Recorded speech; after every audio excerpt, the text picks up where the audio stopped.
में राजनीतिक भूचाल का पशुपति पारस ने दावा किया। महाराष्ट्र की तरह बिहार में भूचाल का उन्होंने दावा किया है। जेडीयू में बड़ी टूट का दावा किया गया है। बिहार में एनडीए सरकार का दावा हुआ है। इस बार यह दावा किया है पशुपति पारस ने। कांग्रेस में टूट की बात उन्होंने कही है। पारस ने समय को बताया है बलवान।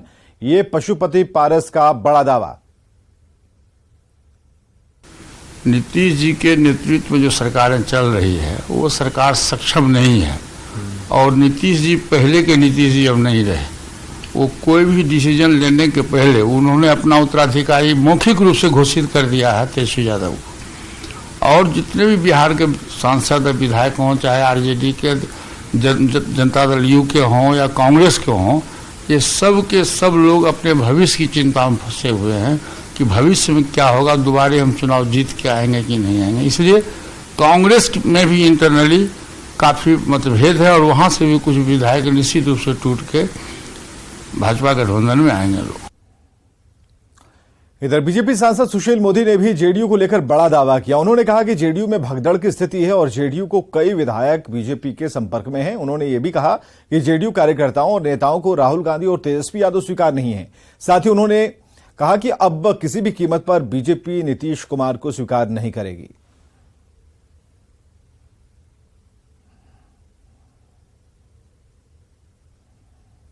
फिर नीतीश कुमार के बाद जनता दल का कोई भविष्य नहीं है। सारे लोग अपना भविष्य अंधकार में देख रहे हैं और इसलिए एक भागदड़ की स्थिति है। वो जो सांसद विधायक दूसरे दलों से संपर्क कर रहे हैं, तो इसीलिए हम लोगों ने कहा कि भागदड़ की स्थिति है। और नीतीश कुमार अगर अपना ये निर्णय वापस लेते हैं कि उत्तराधिकारी तेजस्वी यादव नहीं होगा तो एक अलग बात है, नहीं तो पार्टी टूट की स्थिति है। और उन्होंने तो यहाँ तक निर्णय कर लिया है कि जनता दल का विलय कर देंगे राष्ट्रीय जनता दल में। अब वो समय की बात है, उसमें 4 महीना लगता है कि 6 महीना लगता है, और उत्तराधिकारी तो उन्होंने घोषित कर ही दिया है। तो इसी स्थिति में जो खलबली मची हुई है, इससे नीतीश कुमार घबराए हुए हैं। आगे आने वाले दिनों में कुछ भी हो सकता है, कोई इसकी गारंटी नहीं ले सकता है कि जनता दल में कुछ भी नहीं होगा, क्योंकि लोगों को अपना भविष्य अंधकार में दिखाई पड़ रहा है जनता दल के। आप लोगों की तरफ भी आ सकते हैं, आपका है कुछ भी हो सकता है। पहले भी नहीं आ ही सकते हैं। देखिए, बड़ी संख्या में लोग हम लोगों के भी संपर्क में हैं, लेकिन अब किसको लेंगे नहीं लेंगे, लेना कि नहीं लेना, बहुत सारी चीज़ों पर निर्भर करता है। लेकिन कुल मिलाकर एक अस्थिरता का माहौल है, एक जनता दल के अंदर एक उदासी है। कि नीतीश कुमार के बारे में तो पहले ही अमित शाह जी ने साफ कर दिया है कि किसी कीमत पर नीतीश कुमार को हम स्वीकार नहीं करेंगे, और इसलिए वो नाक भी रगड़ेंगे आकर बीजेपी के दरवाजे पर, तो भी बीजेपी कभी नीतीश कुमार को भी स्वीकार नहीं करेगी। बहुत हो गया, आपको 17 साल हम लोगों ने ढोया। अब बीजेपी नीतीश कुमार को न तो स्वीकार करेगी और नहीं ढोने के लिए और भविष्य में तैयार है। बीजेपी और एलजेपीआर ने भी सीएम नीतीश कुमार पर हमला बोला है। सच्चाई है कि जिस प्रकार से उनका जनाधार जनता के बीच में लगातार कम हुआ है, तो स्वाभाविक तौर पर उनके दल से जीत कर आए हुए जो सांसद हैं, विधायक हैं, भले वो नरेंद्र मोदी जी की कृपा पर जीत कर आए हों, आज तो उन्हीं के दल के विधायक और सांसद हैं, तो वो अपना जमीन तलाश रहे हैं और वो लगातार नीतीश जी से सवाल पूछ रहे हैं कि हमारा अगला भविष्य क्या होगा। इस नाते नीतीश जी पर तो दबाव है ही, चूंकि जनता अब उनके साथ नहीं है, तो इस नाते नीतीश कुमार जी इधर उधर डगरी खाने का प्रयास पुनः शुरू कर सकते हैं या कर रहे हैं। यह तय है कि भारतीय जनता पार्टी नीतीश कुमार जी को अब किसी भी स्वरूप में नहीं स्वीकारने वाली है। आज देखिए, स्थिति ये आ गई कि सुशील मोदी जी को यहाँ तक कहना पड़ गया कि नाक रगड़ेंगे, यानी कि नौबत आ गई है। क्या मुख्यमंत्री के सुशील मोदी जी बेहतर बताएंगे कि क्या उनके यहाँ नाक रगड़ने को भी अब तैयार हो गए हैं क्या? क्योंकि नीतीश कुमार जी का पलटने का जो इतिहास रहा है, ये बड़ा दुर्भाग्यपूर्ण रहा है। और हमको लग रहा है कहीं ऐसा तो नहीं कि पुनः नाक रगड़ने की तैयारी हो रही हो। तो ये वही स्पष्ट करेंगे भाजपा के नेता और जनता दल यूनाइटेड के सारे विधायक टूटना निश्चित है। हिंदुस्तानी अवाम मोर्चा के राष्ट्रीय अध्यक्ष डॉक्टर संतोष सुमन ने भी जेडीयू और कांग्रेस में टूट की खबरों के बीच एक बड़ा बयान दिया है। संतोष सुमन ने कहा कि बिहार में भी अगले 5 से 10 दिनों में खेला होगा। तेजस्वी यादव बिहार के सीएम बन सकते हैं, इसलिए सत्ता जाने के भय से मुख्यमंत्री नीतीश कुमार सांसद और विधायकों को बुलाकर मिल रहे हैं। 10 दिन में खेला होगा। आप जिस तरह से देख रहे हैं, माननीय नीतीश कुमार जी विचलित हैं, विधायकों से मिल रहे हैं, एमपी से मिल रहे हैं, 2.5 सालों में किसी से नहीं मिले और अब मिलने के बुला के फोन करके मिलने का काम कर रहे हैं। इससे लगता है कि एक अल्टीमेटम आ चुका है और उस अल्टीमेटम में उस अल्टीमेटम में ये विचलित हो गए हैं कि अब मेरी कुर्सी जाने वाली है, इसलिए कुछ भी कर सकते हैं, विधानसभा भंग भी कर सकते हैं। और चिराग पासवान ने जेडीयू में जल्द ही बड़ी टूट का दावा किया है। अपने भविष्य को लेकर चिंता है उनके पार्टी के विधायकों में, नेताओं में, उनके सांसदों में। परिणाम स्वरूप कई और दूसरे दलों के संपर्क में, मेरे खुद के संपर्क में भाई, और आप लोगों से छुपा नहीं है, आप लोग भी जानते हैं कि कौन कौन से विधायक, कौन कौन से सांसद हमारे संपर्क में हैं और कई और दलों के भी संपर्क में हैं। परिणाम स्वरूप बहुत जल्द मुख्यमंत्री नीतीश कुमार जी की पार्टी में एक बड़ी टूट देखने को मिलेगी। बीजेपी चिराग पासवान और उपेंद्र कुशवाहा के जेडीयू में टूट के दावों पर जेडीयू अध्यक्ष ललन सिंह ने पलटवार किया। ललन सिंह ने कहा कि उनके दावों में कोई दम नहीं, वे लोग सिर्फ मुंगेरी लाल के हसीन सपने देख रहे हैं। जेडीयू पूरी तरह से एकजुट है और बीजेपी विपक्ष की बैठक से घबरा गई है। ललन सिंह से बातचीत की न्यूज 18 संवाददाता आनंद अमृतराज ने। महाराष्ट्र की घटना के बाद बिहार की सियासत में बेहद गर्म है। इसी बीच में एनडीए के कई नेता ये बार बार दावा कर रहे हैं कि बिहार में जेडीयू में एक बड़ी टूट हो सकती है। इस वक्त हमारे साथ मौजूद हैं जेडीयू के राष्ट्रीय अध्यक्ष ललन सिंह। ललन जी, आपके जो पुराने सहयोगी थे, अब जो आपके विरोध में चले गए, अब दावा कर रहे हैं कि जेडीयू के कई विधायक, सांसद हमारे संपर्क में हैं। देखिए, जो गंभीर नेता होते हैं और कोई बात अगर गंभीरता से कही जाती है तो उसका जवाब दिया जाता है। जिन नेताओं का बयानबाजी करने के लिए होता है, उसकी बात का कोई जवाब नहीं दिया जाता है। और भारतीय जनता पार्टी के जो नेता इस तरह के बयान दे रहे हैं वो गंभीर हैं ही नहीं। बहुत दिन से ये लोग प्रयास कर रहे हैं, अथक प्रयास करके थक चुके हैं और मुंगेरी लाल का हसीन सपना देख रहे हैं। जनता दल यूनाइटेड पूरी मजबूती के साथ खड़ी है, इनको जितना प्रयास करना है कर ले। सर, वो तर्क ये दे रहे हैं कि आपके मुख्यमंत्री पहली बार, जब से उन्होंने कहा कि जब से हम लोगों ने देखा है कि पहली बार 1-to-1 बंद कमरे में मुलाकात हो रही है, घबराहट इस बात को लेकर? कोई घबराहट नहीं है।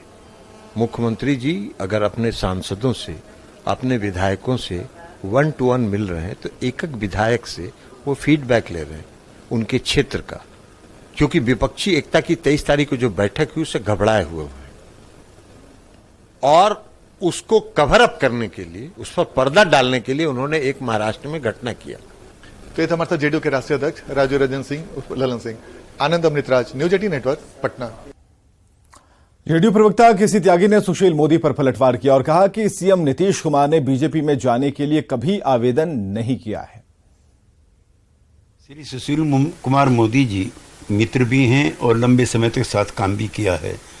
नाक रगड़ने जैसी भाषा ये मोहल्ले के जो लुम्पन टाइप के लोग हैं उनकी होती है। ये जो डिप्टी चीफ मिनिस्टर रहा हो, ये उनकी भाषा नहीं है।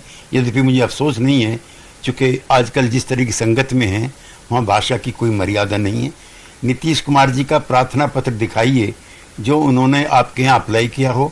हम आपको तानाशाहों का, जुल्मियों का, विभाजनकारियों का सरगना मानते हैं, लिहाजा हम आपकी पार्टी में कैसे जा सकते। दरभंगा में प्रतिबंधित संगठन पीएफआई के खिलाफ रविवार को एनआईए की छापेमारी में बड़ा खुलासा हुआ। छापेमारी के बाद जांच के घेरे में आए बहुरा के काजियाना गांव के मोहम्मद हबीबुल्लाह का आतंकी संगठनों से संबंध का खुलासा हुआ।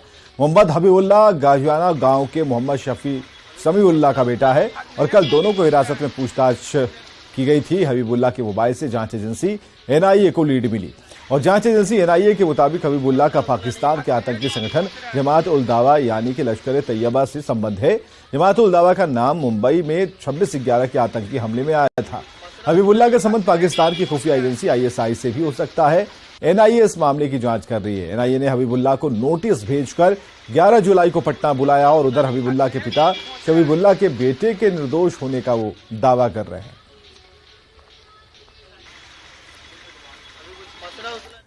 उधर पीएफआई के खिलाफ रविवार को हुई छापेमारी को लेकर एनआईए ने प्रेस रिलीज जारी की। एनआईए ने बताया कि पाकिस्तान से संचालित कट्टरपंथी मॉड्यूल गजवाए हिंद को लेकर रविवार को 3 राज्यों में 5 ठिकानों पर छापेमारी की गई।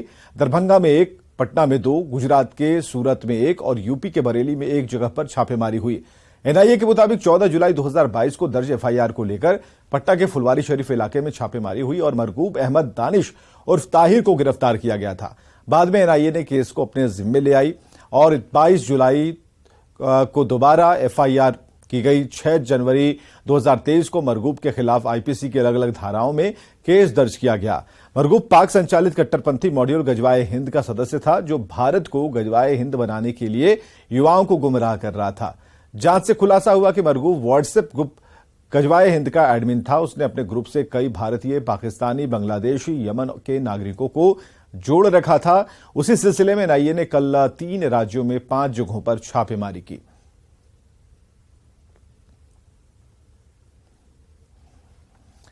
तो एनआईए की तरफ से मिली जानकारी के मुताबिक पटना, दरभंगा, सूरत और यूपी के बरेली में चली लगभग 8 घंटे की छापेमारी के दौरान digital device, mobile phone, memory card, SIM card और कई दस्तावेज समेत आपत्तिजनक सामान जब्त किए गए हैं। दरभंगा के रहने वाले मोहम्मद हबीबुल्लाह का पाकिस्तान के आतंकी संगठन जमात उल दावा के साथ संबंध की बात सामने आई है।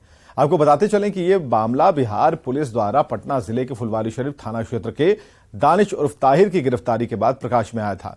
इसके बाद इस मामले की जांच एनआईए ने शुरू की थी। एनआईए के अनुसंधान में आरोपी ताहिर को गजवाए हिंद मॉड्यूल का सदस्य पाया गया, जो भारतीय क्षेत्र पर गजवाए हिंद की स्थापना के लिए प्रभावशाली युवाओं को कट्टरपंथी बनाने के उद्देश्य से पाक स्थित गुर्गों द्वारा संचालित कर रहा था। पटना एनआईए कार्यालय से पूरी खबर बता रहे हैं हमारे सहयोगी अमित कुमार। पीएफआई मॉड्यूल मामले में गजवाए हिंद का जो मामला है, उससे जुड़े मामले में एनआईए ने रविवार को फुलवारीशरीफ, दरभंगा और गुजरात के साथ साथ उत्तर प्रदेश के बरेली में छापेमारी की। एक साथ ये छापेमारी की गई थी। छापेमारी के दौरान digital device, mobile phone, memory card, SIM card और दस्तावेजों सहित आपत्तिजनक सामान जो है वो जब्त किए थे। बताते चले कि यह मामला बिहार पुलिस द्वारा पटना जिले के फुलवारीशरीफ थाना क्षेत्र के दानिश उर्फ ताहिर की गिरफ्तारी के बाद प्रकाश में आया था, जिसके बाद पटना पुलिस ने एक एफआईआर लॉन्च किया। जांच से यह भी पता चला कि मरगूब एक व्हाट्सएप ग्रुप गजवाए हिंद का एडमिन था, जिसे जैन नाम के एक पाकिस्तानी नागरिक ने बनाया था। उसने आतंकवादी गतिविधियों को अंजाम देने के लिए देश में स्लीपर सेल स्थापित करने के उद्देश्य से कई भारतीयों, पाकिस्तानियों, बांग्लादेशियों और यमनी नागरिकों को समूह से जोड़ा था। आरोपी ने व्हाट्सएप, टेलीग्राम और वीआईपी मैसेंजर पर गजवाए हिंद के विभिन्न सोशल मीडिया ग्रुप बनाए थे। उसने गजवाए हिंद विडी के नाम से एक और व्हाट्सएप ग्रुप बनाया था और इसमें बांग्लादेशी नागरिक को जोड़ रखा था। बताते चले कि आगे की जांच में जो एनआईए ने अनुसंधान करता रहा, तो एनआईए को ये भी बात सामने आई कि विभिन्न संदिग्ध पाकिस्तान स्थित हैंडलर्स के संपर्क में जो है वो ताहिर था और गजवाए हिंद के विचार का प्रचार करने में शामिल था। बताते चले कि इसी मामले को लेकर के रविवार को एनआईए ने बिहार समेत 3 राज्यों में छापेमारी की थी और छापेमारी के दौरान जो आपत्तिजनक सामानें हैं वो बरामद की गई है। नए खुलासे जो है एनआईए की तरफ से किए जा सकते हैं। कैमरा पर्सन सुबोध के साथ अमित कुमार, न्यूज 18 पटना।